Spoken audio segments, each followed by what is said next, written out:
पहले जो शिक्षक सेवा काल में जिनकी मृत्यु होती थी उनकी जगह पर अनुकंपा के आधार पर योग्यताधारी जो उनके वारिस होते थे उनको उनकी नियुक्ति शिक्षक में होती थी।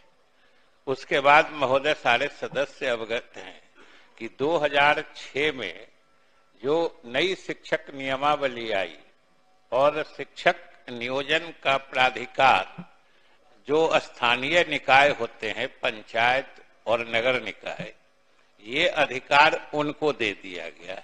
हालांकि उनको भी जब दिया गया था तब ये सरकार के तरफ से निर्देश था कि जिनकी मृत्यु अगर सेवा काल में हुई है वैसे शिक्षकों के वारिस को योग्य अगर हैं तो शिक्षक में नियुक्ति की जाए। और 2006 से 2015 तक इस श्रेणी की नियुक्तियां हुई हैं। जब सेवा काल में मृत्यु हुई तो उनके आश्रितों को नौकरी दी गई। महोदय 2015 में NCTE जो है national council for teachers education, उसका एक ऑल इंडिया सर्कुलर भारत सरकार की तरफ से आया जिसके तहत उन्होंने शिक्षक में नियुक्ति के लिए 2 चीजें अनिवार्य कर दी। एक तो TET पास होना चाहिए, चाहे CTET चाहे मतलब central teachers eligibility test pass करें या स्टेट में जो होता है टीचर्स एबिलिटी टेस्ट वो पास करें। ये पहली शर्त थी।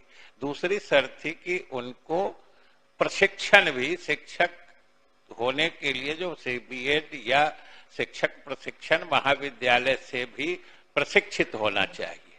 तो 2015 के बाद से महोदय ये चूंकि भारत सरकार का देशव्यापी मतलब निर्देश था कि अब कोई भी शिक्षक तभी नियुक्त होंगे जब तक कि वो मतलब टीचर्स एलिजिबिलिटी टेस्ट न पास कर लें और प्रशिक्षण न प्राप्त कर लें। 2015 से महोदय 2023 तक इस श्रेणी के जो लोग पाए गए उनकी नियुक्तियां हुई। अब महोदय अभी पिछले वर्ष जो नई नियमावली जारी हुई है, जब से बिहार लोक सेवा आयोग के माध्यम से शिक्षकों की नियुक्ति होनी है, उसमें शिक्षक में सीधे नियुक्ति का प्रावधान नहीं है।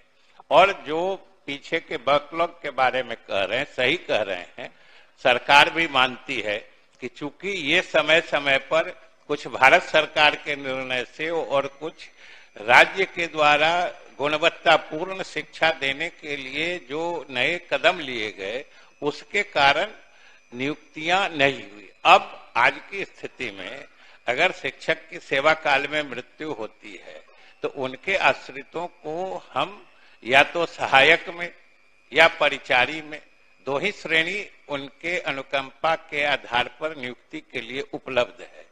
और इसीलिए महोदय अभी सबों ने देखा होगा कि पिछले दिनों मंत्रिपरिषद ने 6421 विद्यालय सहायकों के पद की स्वीकृति दे दी है।